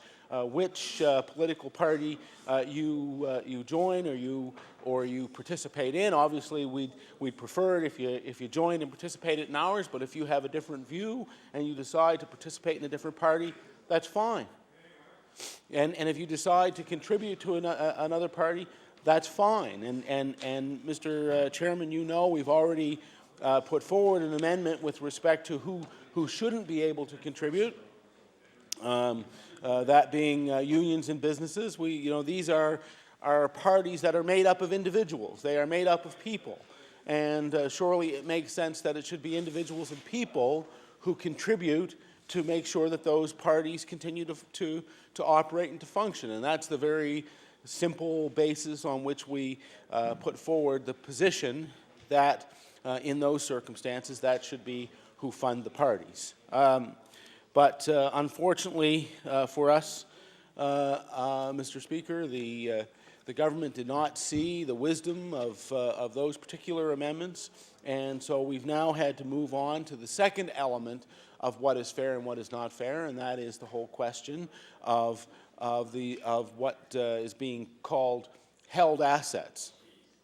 So that people out who are watching this evening, people in the gallery, people who are watching on television, understand that the held assets of the parties really refer to one specific fund, and those are the funds that are held by the Liberal Party of Nova Scotia. These are trust funds that are long-standing. They go back, I think the member for Cape Breton South had referred to them, he said 50 years. Well, I believe I think his math is a little in error on that, because my recollection is that this came to light in the late 70s, early 80s. So, we're really talking more like about half that time. But nonetheless, they were certainly raised through the 1970s. I don't know if the chairman is aware how these funds came to light, but there was actually a commission of inquiry that took place in the province of Quebec. As a result of that inquiry, it came to light that the distillers in that province were making contributions to the Liberal Party of Quebec based on a scheme where as product was placed on the liquor outlets of the province of Quebec, a certain amount of money would go into a fund for the Liberal Party. When they figured out that that was what was going on, and they started to check around as to what the liquor distributors were doing, they found out that it wasn't just happening in the province of Quebec, and that in fact it was happening in other provinces, and of course notably, Mr. Chairman, it was happening here in the province of Nova Scotia. And you would know, because I believe you may have been in the chair at the time when I spoke originally on this matter. I actually brought forward the transcripts of the trials of Barrow and McFadden. I pointed out that in those two trials, the prosecutors were able to actually identify specific amounts, not all of it, but specific amounts that were identified with specific liquor distributors, and how that money made its way into the funds on behalf of the Liberal Party of Nova Scotia. What I may not have mentioned at that time, and if I didn't, Mr. Chairman, I'd like to mention it now, was that in the case of Mr. Simpson, he actually pleaded guilty before the trials of McFadden and Barrow. The result of that guilty plea was that the prosecution did not have to lead evidence with respect to the money that went into the Liberal Party trust funds in that particular case, because, and in fact we don't know to this day what evidence the prosecution would have had in their files at the time that they decided to proceed with the charges against Mr. Simpson. And indeed, one would assume that they must have had considerable evidence in their possession before the prosecution would have agreed to go ahead with the charges. And certainly, when that evidence was disclosed for the solicitors, I assume, to the solicitors on behalf of Mr. Simpson, the advice that he would have received, I assume, given that it ended in a guilty plea, would have been that there was very little chance of him not being convicted, and therefore there was a deal made whereby he was convicted and a particular fine was paid. Unfortunately, I think for the people of Nova Scotia, part of that deal, and perhaps the opinion was at the time that this couldn't be done, but there was no order for that money to be repaid to the people of Nova Scotia. And when you think about it, this is the other part of the story that is dramatically unfair, because of course the money that went into those trust funds for the Liberal Party would have formed part of the cost that the distributors had when they were figuring out what the cost of the product was going to be on the shelves of the Liquor Commissions of Nova Scotia.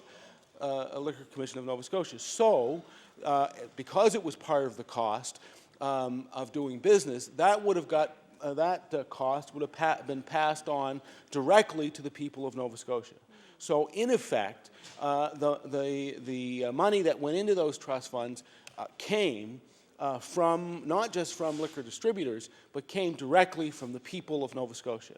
And it has been my opinion over many years, and those who in this House who know me and have followed my career in politics know that going right back to 1998 when I was first elected here, and indeed in my capacity as chair of the election planning committee of our party, and before that as a volunteer, would know that this has always been a matter on which I have been consistently critical of the Liberal Party, and have been consistent in my insistence that this money really ought to go back to the people of Nova Scotia, because that's where it came from, and that would be the fair thing to do.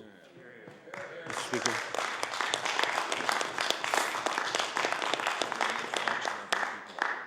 I wonder, Mr. Chairman, if you wouldn't mind if I interrupt my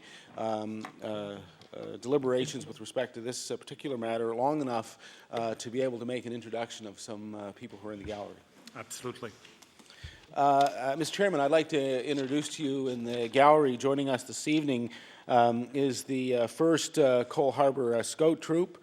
They are here along with Mr. Bob Morrison and Mr. Steve Meisner. They're here, I assume, to observe the proceedings of the House, and I don't know if this is part of work toward a badge. It may well, if I remember my days in Scouts well, I'm sure that that's part of why they're here. And on your behalf, Mr. Chairman, on behalf of the House, I'd like to welcome them here this evening and ask the members of the House to welcome them as well. Thank you very much for coming.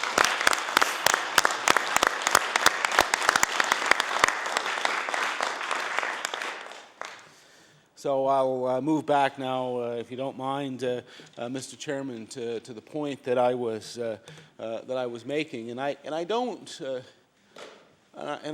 take the proceedings of the House seriously, as all members do, and I don't intend to prolong overly long my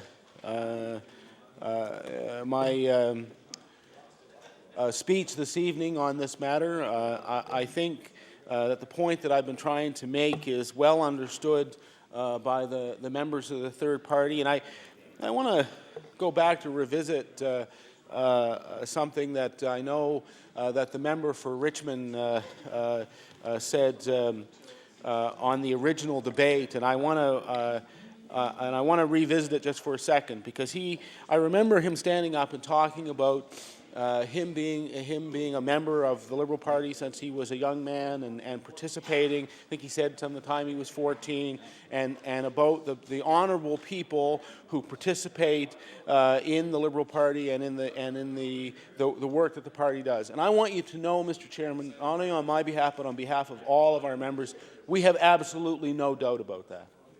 We have no doubt about the fact that the people who participate in the work of the Liberal Party are honourable people who conduct themselves in an honourable way and do so for the common good of the people of the province. I believe that, and I believe that the strength of democracy is by having the ability to have strong parties that can bring forward a clash of ideas that will result in the best public policy on behalf of the people of Nova Scotia.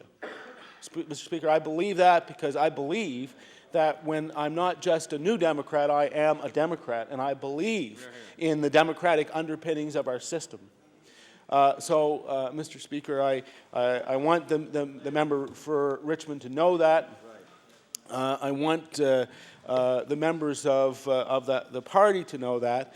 I want them to know that it is all of that which so pains me when I see this particular aspect of the administration of the finances of the Liberal Party, which I believe is something that is simply unfair and that most right-thinking people would not agree with. So, Mr. Speaker, that is why it is necessary for us to be here. It is why it is necessary for us to bring forward the objections that we have to this bill. It is why we bring forward this particular amendment. It is why we're here this evening and are going to be here until midnight or until whenever a vote is called on this particular amendment, because we think it's worthwhile for the people who are attending in the gallery tonight and for those who are watching on television to understand that our objection is not to the individuals who make up that particular party. Our objection is not to the newly elected members of the caucus who were not here at the time when this happened and had nothing to do with it. Our objection is not to any of that. Our objection is to a fundamental defect that affects the fairness of the manner in which elections are going to be conducted in this province.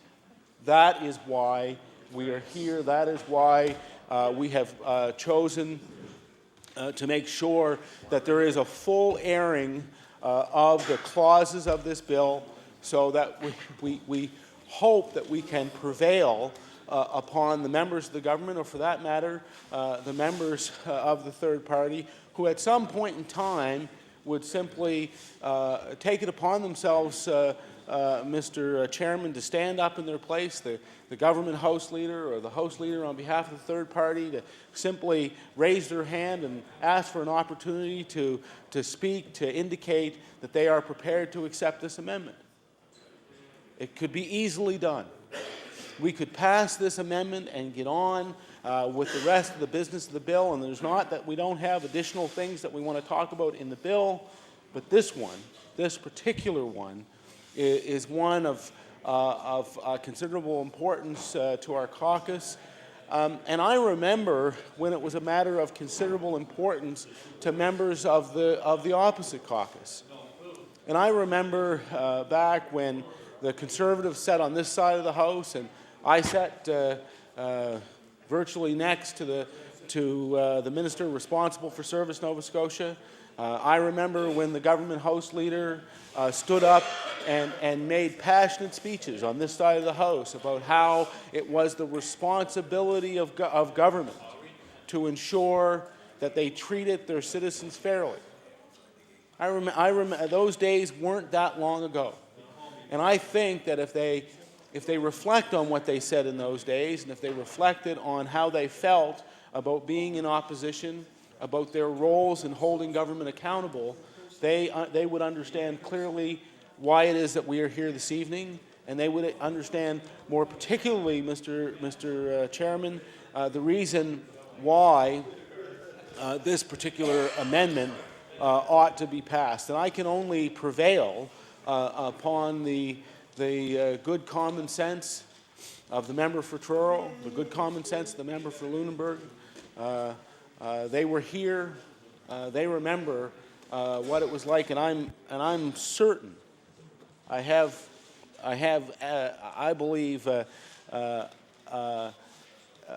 don't think I have a faulty memory on this. I believe I remember conversations in the past when they too decried the fact that there was an uneven playing field in Nova Scotia politics because there was one party that had more access to money than the others, and how difficult that is. And the reality is, and I know that there are differing opinions, having more money doesn't necessarily translate into getting more votes. But in this day and age, when the conduit for people, and let's remember that this day and age, people get their information in much different ways than they did 30 years ago. Now, Mr. Chairman, in order to have access to television audiences, in order to have access to print media, in order to have access to the internet, in order to have access to radio advertisement, all of that costs money.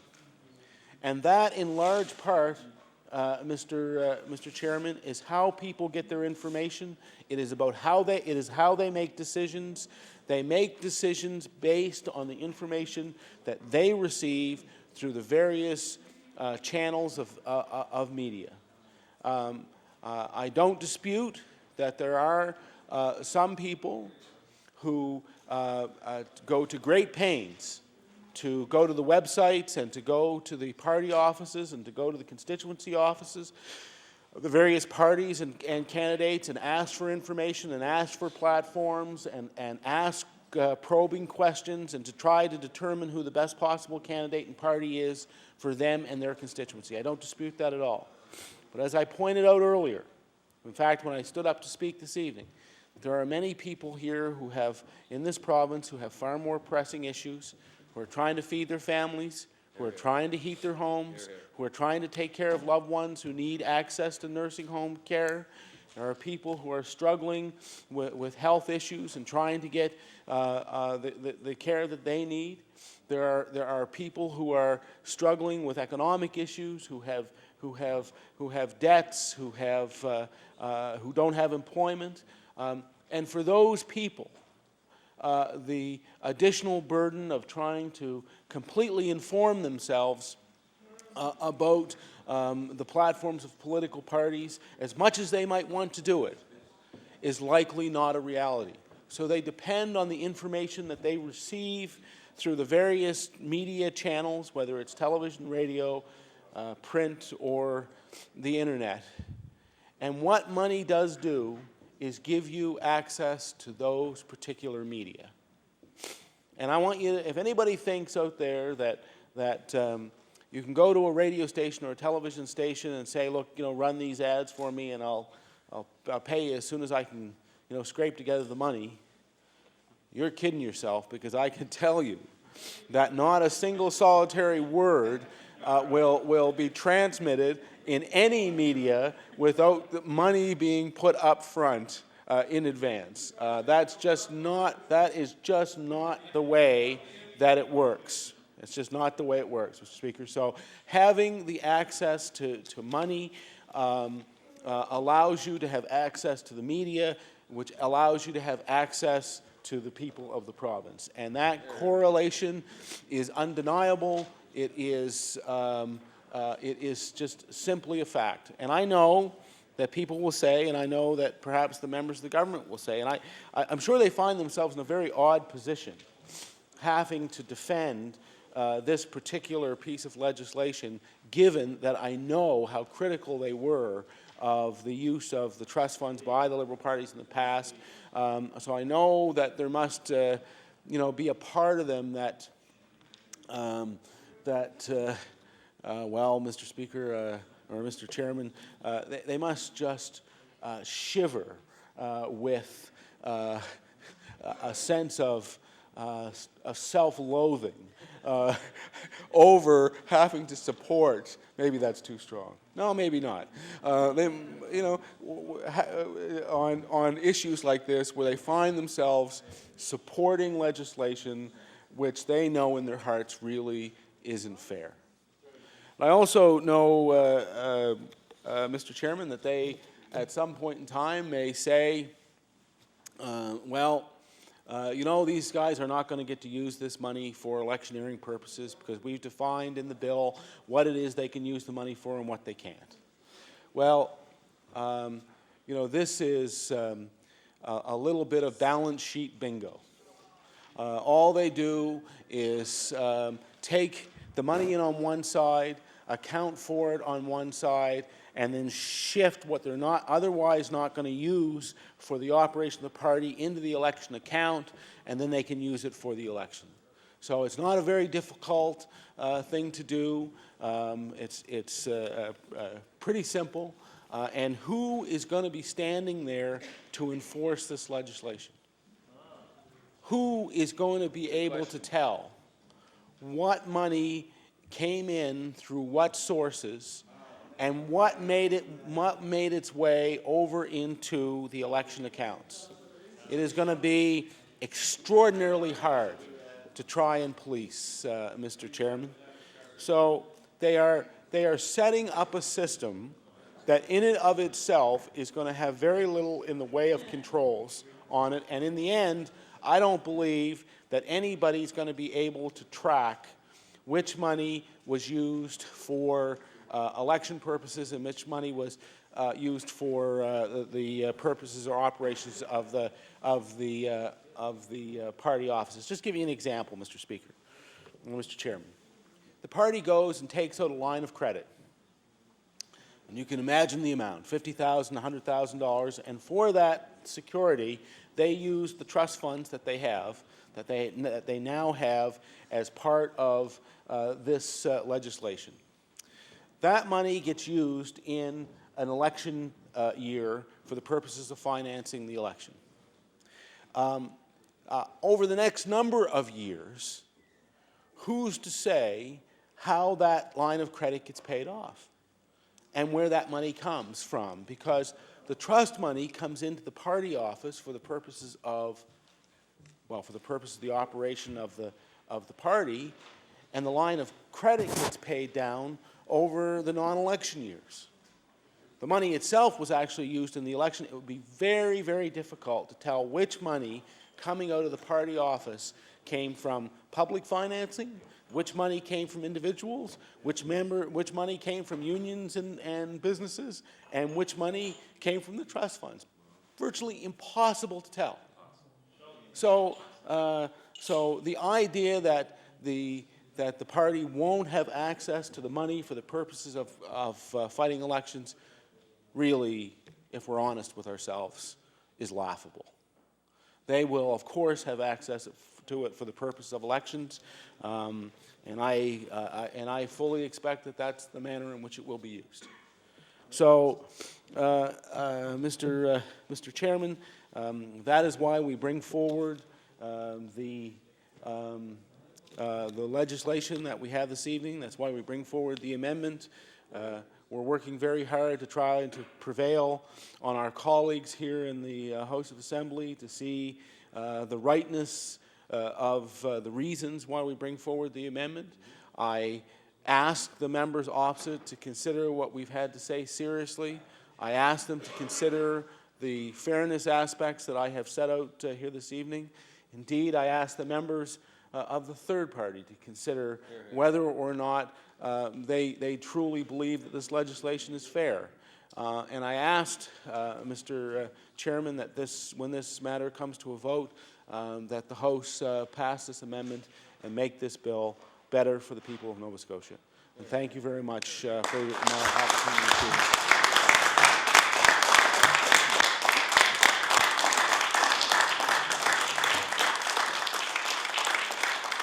Thank you. The honourable member for Halifax Fairview. Thank you very much, Mr. Chair. I'm just going to write my time down now. The difficulty that I always have when following the Leader of the Opposition is that his remarks are always so apropos, so thorough, so salient, so in a word, wise, Mr. Chair, that I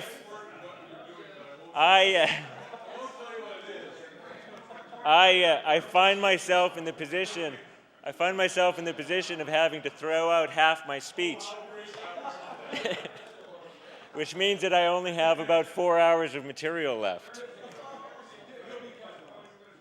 Mr. Chairman, I would be only too happy to take the House to midnight, Mr. Speaker. One of the beauties of Committee of the Whole House is indeed there is no limit to how many times a member can speak for an hour. And so I know that I could ask one of my colleagues to speak for 5 seconds and give me another hour, and I'd be only too happy on that basis to take it to midnight. But I don't want to do that because I know that there are so many of my colleagues that want to speak to this particular clause, Mr. Chair, that I'm going to try to restrain myself. I'm reminded here of a quotation that all members in this House will have heard before and that is widely attributed to Otto von Bismarck, although it's not clear whether he actually said it or wrote it. And it goes like this, Mr. Chair: if you like laws and sausages, you should never watch either one being made. And that quotation is never more true than tonight, Mr. Chair. Here we are at 8:47 p.m. I've been here in and around the legislature since 9 o'clock this morning for the Public Accounts Committee. We're going to be here till midnight. Yesterday we started at 8 a.m., went to midnight. Tomorrow 8 a.m. to midnight. And the government and the Liberal Party seem determined to sit for as many days and as many hours as it takes to get this bill passed. Outside this legislature, the concerns of Nova Scotians continue to evolve, to be made manifest to the government. There are so many things going on that need to be addressed. And of all the issues that the government could have called the House back for, it is this one. This bill, which is, or this clause in particular, the bill is profoundly wrong.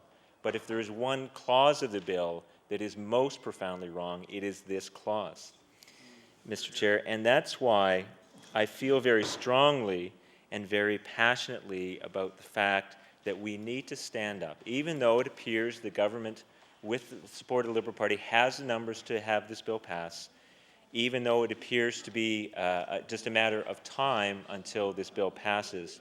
I think it is important for each of us to stand in our places and say out loud in public to the public, this bill is wrong. This bill is not right. It's not fair. It is one of the most partisan bills. It is the most partisan bill in the sense of being of clearly favoring one party or two parties over another that I have seen in my time in this House.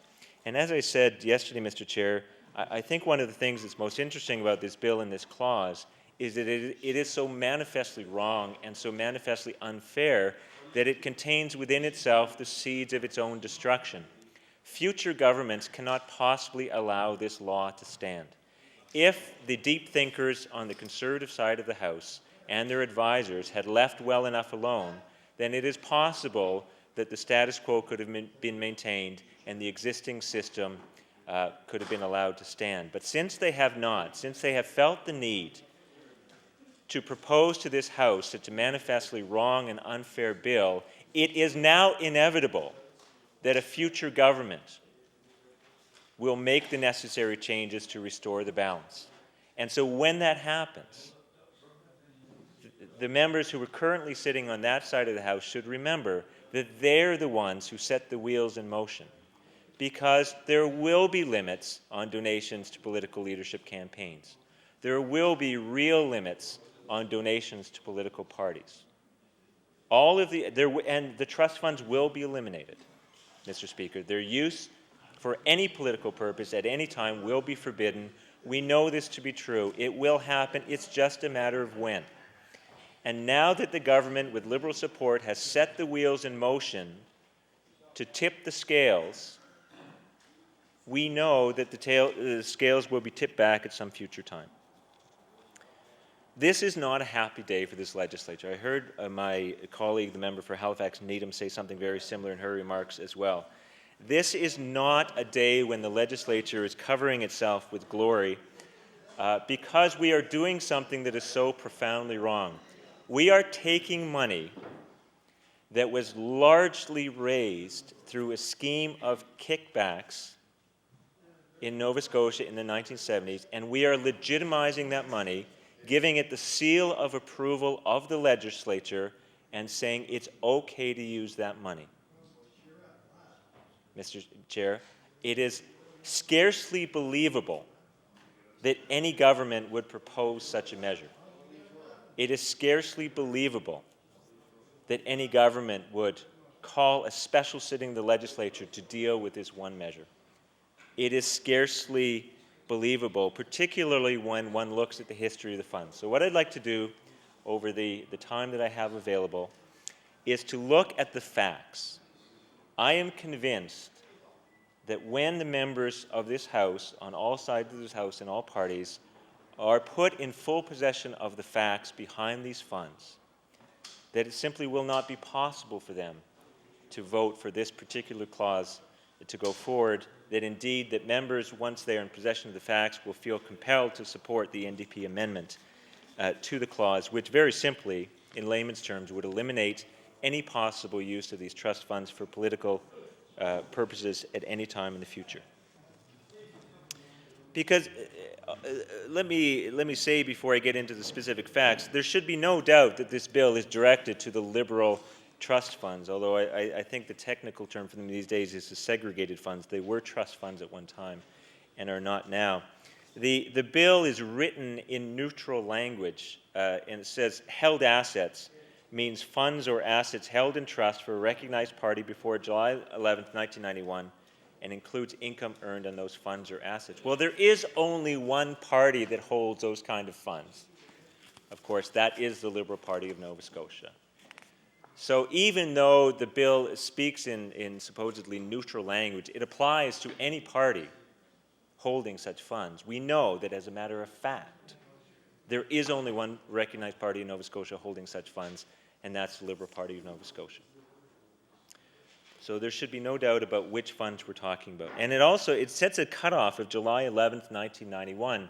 So we know that no funds created in the future will be lawful, and the only funds that qualify under this definition are the funds that are currently held by the Liberal Party of Nova Scotia. And just by way of an aside, Mr. Chair, why was the date July 11th, 1991 picked? That was the date that the Members and Public Employees Disclosure Act of Nova Scotia, the law requiring public disclosure of donations to political parties and political candidates in Nova Scotia first came into force. So they are dating it back to the days of the disclosure laws. So let's now, with that background, let's now look at the history of the funds. And of course, the history of the funds is inextricably tied up with the criminal trials that were held in 1983 here in Halifax. It was big news. It was very sensational. 3 very respected members of the political and business establishment were charged with, as these things go, quite serious criminal offenses. These were leaders of their community in every way, leaders of their businesses, leaders of their party, Mr. Chair, and they were charged with criminal offenses. Their names were Mr. Barrow, at the time a senator, Mr. McFadden, and Mr. Simpson. Now, it's interesting to note also that at the time, the Conservative Party's fundraising practices were investigated. And one of the defenses at the trials were that the police were simply, and the prosecutors were picking on the Liberal Party, that this was a politically motivated prosecution. And a corporal from the RCMP who had led the investigation pointed out that the only reason why no charges were laid against Conservative fundraisers was that when the RCMP made inquiries with the Conservative Party, that they discovered that the Conservative Party's fundraising records had been burned. That was the word that was used at the trial, not destroyed or ripped up or shredded. They had been burned. And the problem that Messrs. Barrow, McFadden, and Simpson had was that they had kept meticulous accounting records of these funds. Now, in a way, one can feel sorry for them because they were leaders of their community. One of Senator Barrow's defenses at trial was that he was a person of such sterling character that no one could seriously believe that he would have committed a criminal offense. And that was one of the defenses put forward on his behalf. And I say one must feel sorry for him because in the world in which these gentlemen operated, this was normal. This was accepted practice. This is what they were expected to do. And the original Liberal Trust Fund, interestingly enough, dated back to the 1950s, the so-called HAWCO Fund, HAWCO. And the reason it was given that name was that the original trustees were Mr. Hawkins, Senator Hawkins at the time, and Frank Covert. Frank Covert, who's a very, very distinguished and prominent lawyer, counsel to the Nova Scotia business establishment for many years.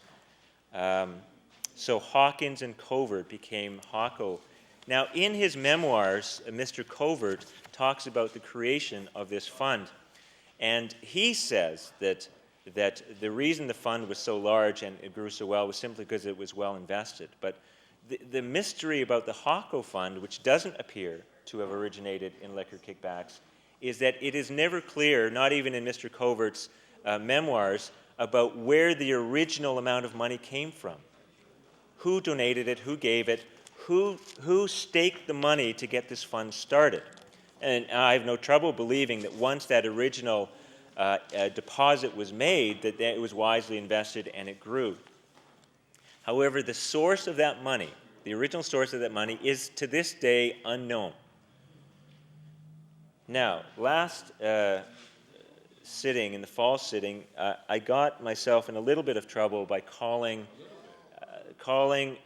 these Liberal trust funds the proceeds of crime, but that's not what I got in trouble for. I got in trouble for implying, somebody said that the inference could have been drawn that I was accusing the current members of the Liberal caucus of wrongdoing, which I certainly never did, and I don't want anybody to draw that inference. But I did make a mistake by calling those funds the proceeds of crime. They were partly the proceeds of crime, because there was one part of the fund, the HAWCO Fund, which was one of 4 funds that was indeed apparently not the proceeds of crime. But the rest of them were. And I don't make any apology for saying that, Mr. Chair, because the facts were brought forward at the criminal trials in the 1980. And what I'd like to do, Mr. Chair, if I may, is table this document, which is an illustration that appeared in one of the local daily newspapers while the trial was going on. And the headline is "The Barrow McFadden Trial, Where the Crown Says the Money Went." So I'm just going to table that. And what it shows, Mr. Chair, and interestingly, you know, it shows the money pouring out of some liquor bottles, because the evidence was clear that all of the money came from liquor kickbacks. Now, the money, the trial showed that all of this liquor money was sent to two places. One called the Cambridge Investment Agency, which apparently gathered $2,544,000. I did the math myself. It says $2,744,000, but I think that's a typo, because if you add up the component parts, it only adds up to $2,544,000.